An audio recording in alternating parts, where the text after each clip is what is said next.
Da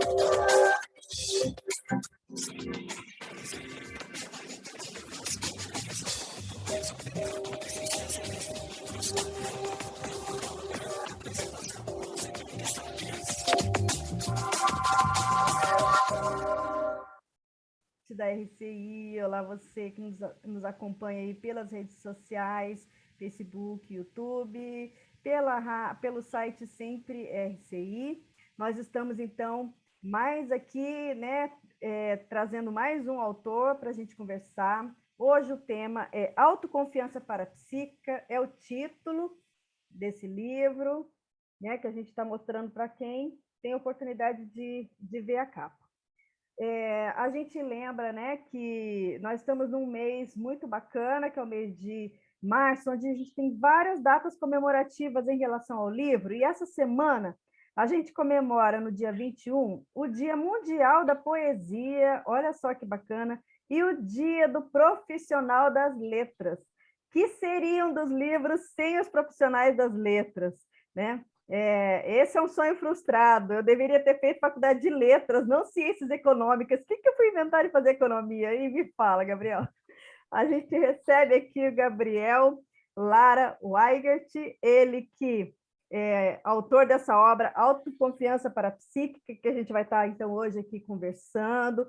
O Gabriel, ele é técnico em turismo, empresário, e é graduado em psicologia, especialista em compliance. É isso, né? Então, o Gabriel está trazendo aqui uma obra conscienciológica. A gente vai estar, então, apresentando aí alguns termos que talvez, se vocês tiverem, né, alguma dúvida, vocês podem deixar uma mensagenzinha lá no Facebook, Rádio RCI Iguaçu, e a gente encaminha para ele para responder a você, tá bom? Mas vamos lá. Então, Gabriel, seja muito bem-vindo ao nosso programa. Esse tema, ele é muito instigante, né? Principalmente para a gente, vou dizer a gente, as pessoas que têm interesse em desenvolver o parapsiquismo, né?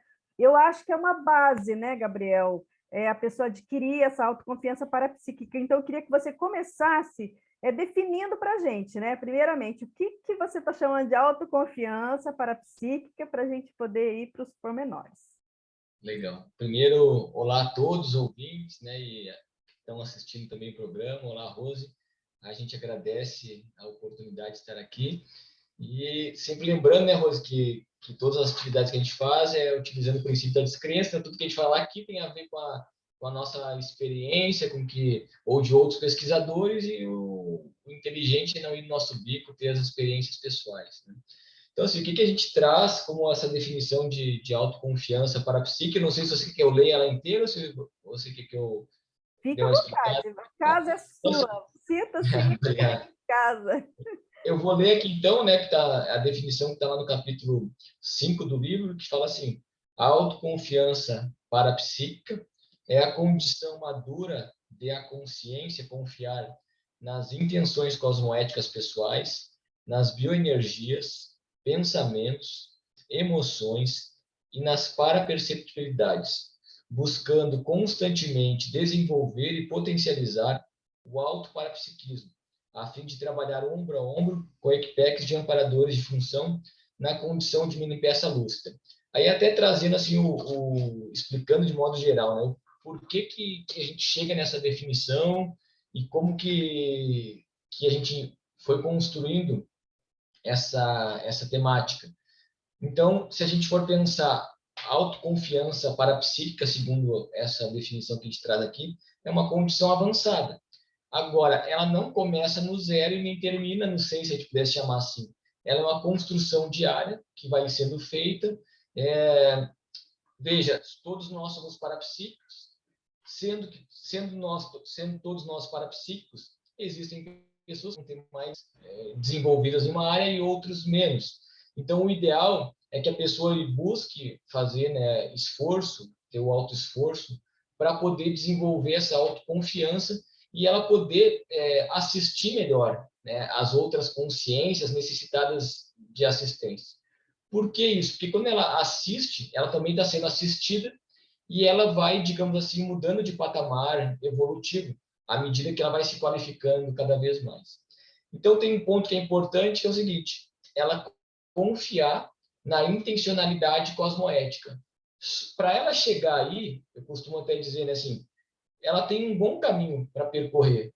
Não, esse caminho, digamos, é muito pessoal, não estou dizendo que é igual para todo mundo, mas é um caminho pelo seguinte, para ela se conhecer. Então, ela vai ter que conhecer todos os veículos de manifestações dela. Como é que é a manifestação holossomática dela?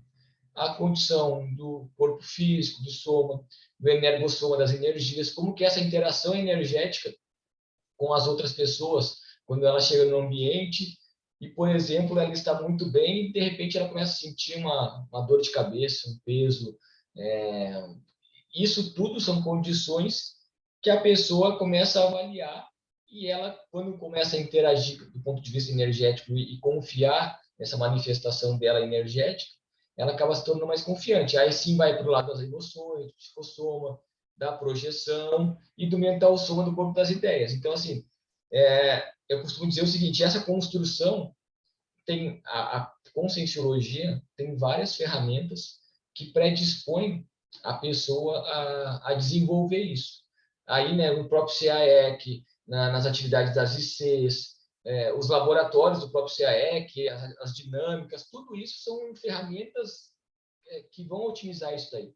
Os próprios livros, né, Rose? Você está cheio de livros atrás aí. Quantos livros, o dinâmica, né, da parapsíquica, várias coisas, várias ferramentas que a pessoa hoje em dia só não desenvolve se não quiser. Então, assim, agora, uma coisa que é importante também, até a gente sempre fala isso, tem bastante gente assistindo, talvez seja a primeira vez, ela também não é uma fórmula mágica. Então, às vezes, a gente escuta autoconfiança e entende como se fosse, então vai ser uma autoajuda, eles vão lá me dar uma receita de bolo, eu vou tomar uma pílula e aquilo vai resolver todos os meus problemas. Não. Por isso que a gente fala que a pessoa tem que ter um esforço para poder desenvolver essa condição. E aí a especialidade do livro é a autoexperimentologia. Ela só consegue desenvolver isso se for por meio das autoexperimentações e colocar aquilo à prova, né? Então, basicamente, assim, de início é essa que a gente quer trazer, né? Eu acho que assim a gente pensa, pegando bem, vamos pensar assim no básico, né? A gente vive numa sociedade onde o parapsiquismo ele já passou por várias fases em termos de reconhecimento, em termos de estudo, né?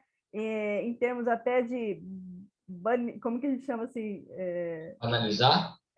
Não, eu quero dizer assim, foi banido, né? Ah, sim. Agora fugiu a palavra. Mas eu digo assim, enquanto sociedade, a gente ainda não tem como prática as pessoas desenvolverem o parapsiquismo, ainda tem muito tabu e ainda tem muito medo, né? Então, eu acho que uma das coisas assim, que mais me chamou a atenção quando assim, nossa, eu vi esse título forte, né? Autoconfiança parapsíquica, eu falei, nossa, vai ajudar muito as pessoas que principalmente têm medo. Você pode falar um pouco desse medo? Porque eu sei, porque eu já vivenciei isso, e assim, né, me expondo aqui, eu tive, inclusive, trauma de infância, onde aquilo eu achava que tinha sido uma coisa real e aquilo foi parapsiquismo, né? Não vou entrar aqui nos pormenores, mas eu quero dizer assim que às vezes até para fatos ou assim para ocorrências que tenham, né, assim, que houveram com a gente, pode carregar na memória da pessoa aquela experiência não muito positiva, e aí a pessoa ela não consegue ter essa autoconfiança, porque dentro dela ainda está pairando muito medo, né? Muita. Além daquela experiência, as coisas que as pessoas ao redor falam, né? De fantasma, disso, de aquilo. Então, assim, a gente vive permeado com uma série de superstições, né?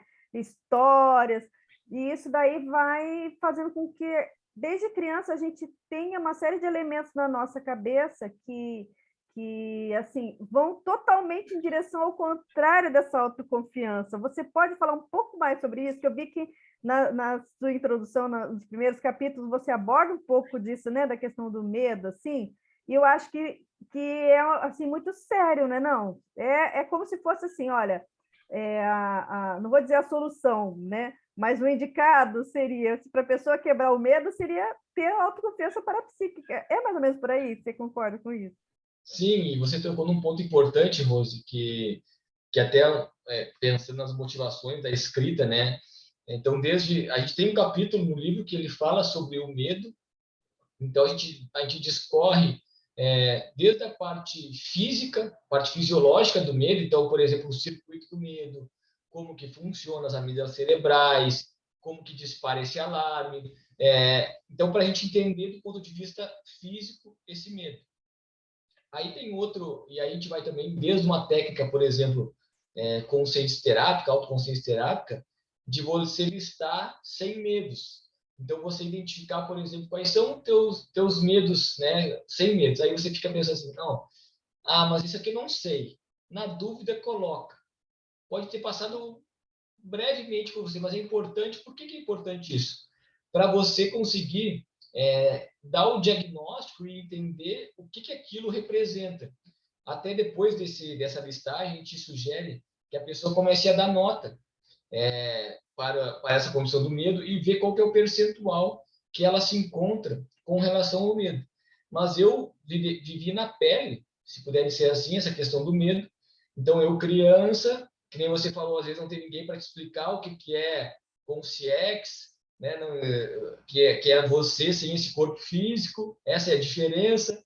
Então, assim, e eu tinha muito medo. Então, eu via consciex, e eu tinha muito pavor, dormir sozinho, mesmo a pessoa estando do meu lado, eu de luz acesa eu acordava, abri o olho dela para eu ver que ela estava acordada de tanto medo que eu tinha.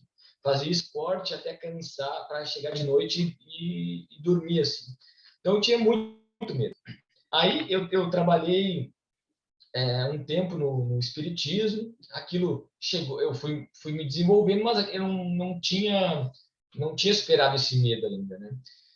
E foi quando eu acessei as ideias da Conscienciologia que eu, digamos assim, eu consegui ter ferramentas suficientes para poder enfrentar o medo. A primeira coisa foi até um primo meu, mais novo, ele me ensinou o estado vibracional. E eu falei, olha que interessante, eu não preciso de nada nem ninguém para poder trabalhar as energias, para poder ficar bem do ponto de vista energético. Então, eu não preciso ir num centro espírita e tomar um passe para eu ficar bem. Eu posso trabalhar minhas energias e ficar bem. Aí ele começou, ele me ensinou, ele era mais novo, né? Enfim. Só que eu continuava no espiritismo, não tinha procurado nada com Conscienciologia, mas eu fazia o EV. Todo dia fazia EV, esterilização, absorção, a mobilização básica de energias, né? Comecei a me sentir muito bem, muito bem. Passaram-se 2 meses e eu tive uma projeção, aquelas acachapantes, já tinha tido outras projeções, mas não daquela maneira, eu tinha